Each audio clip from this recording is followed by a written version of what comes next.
And I feel very, very strong about going to these. And some of the people, one of the groups that I meet are mothers that have lost their children through suicide during the lockdown, and they haven't had any support. And a lot of the time when you have other politicians who are poo-hooing the increasing rate of suicide and belittling the suffering that these people have gone through. And we all know now from the reports that are coming out that children's mental health is suffering terribly from as young as 2 years old all the way up. And so I go there to give these people support, people that have lost their businesses. I'm a consultant chef. I've been consulting with people that will never open again. A lot of the big guys, they can cope because they've got other ways of balancing things. They've got rent reductions, but little independents shut down. People that put all their lives into their business have shut down. And all the government gives a damn about is COVID. And it's just ridiculous. But Tonia, I mean, at the same time, I mean, clearly there are people quite angry about this. I mean, I would suggest, I don't know why it's called an anti-lockdown protest. We're not really in lockdown anymore. We are in lockdown. Well, you go and tell that to that pub guy that cannot make a profit, OK, that he's not in lockdown. You go and say that to the restaurants that can't run at full capacity. You tell them that they're not in lockdown. And you tell people who are having weddings that have to have their fathers walk them down the aisle with masks on that we're not in lockdown. So stop saying that makes me...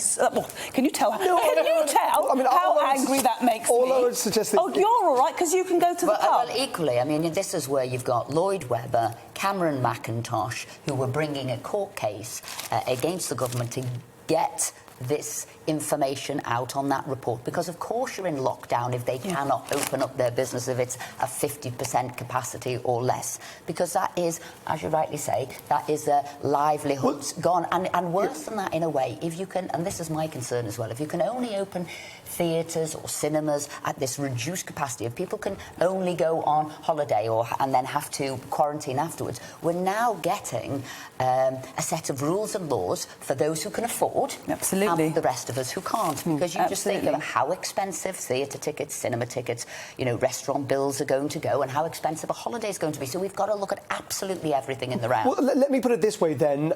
I mean, you know, we've seen these marches before. I mean, there's not exactly...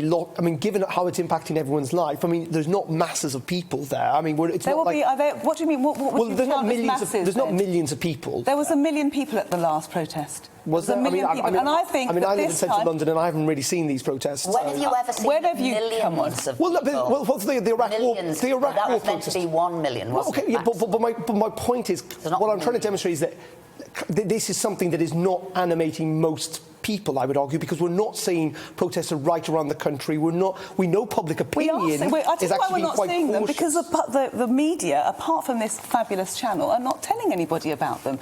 We were standing outside the BBC for one of the protests, screaming. At that one particular protest, there must have been about 50,000 people screaming at them, "Shame on you! You're not hearing about it because no one's telling you." But equally, we are a law-abiding nation, and just like some of these armed forces events can't go on, it's people are concerned about, well, what are the rules? How can we march? How can we be together? What we're doing? So I think there's lots of people who haven't been protesting because, to be fair, they're living by the rules and they're not going out and doing this time the families are there. You know what's amazing? Just think of the Sarah Everard one. Yeah, I think you can't. Look, I just don't think you can just deny the sort of danger we were facing with this virus, and so nobody's denying that. But we're facing something. There are going to be huge questions down the road about how prepared we were as a government for this or any other sort of pandemic caused by a virus in the future, because this isn't the end of it.